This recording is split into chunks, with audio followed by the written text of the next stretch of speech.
There's some verses in the Bible that make me kind of sad. Acts 28:24. Paul, it's the very end of what we know of Paul's life from the book of Acts. And he's in jail. And it says in verse 24, it says, some were convinced by what he said, which is good, but it makes me sad. It says, but others would not believe. They chose not to believe. They rejected what Paul was telling them.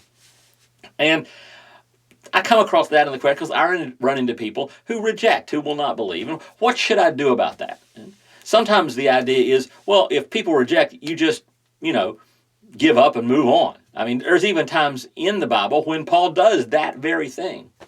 But it's not the normal thing, and it's not the thing we're supposed to do, I don't think, because there's a book in the Bible called Hosea, and Hosea is a very odd book. It's about a guy that God sends out and has him marry a woman who is a prostitute.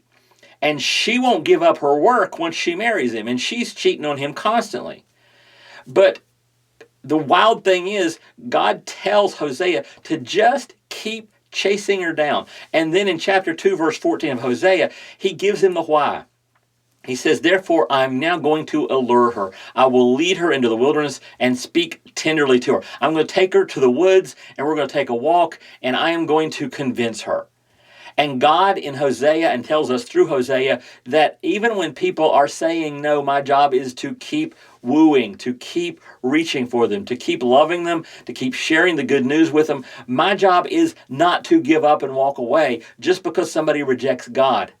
Because until God gives up on them, I'm not supposed to. And only in very few cases do I see God giving up on somebody.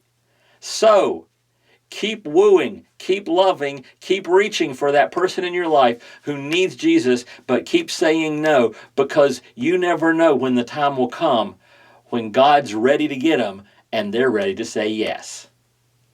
And that's today's Jumpstart.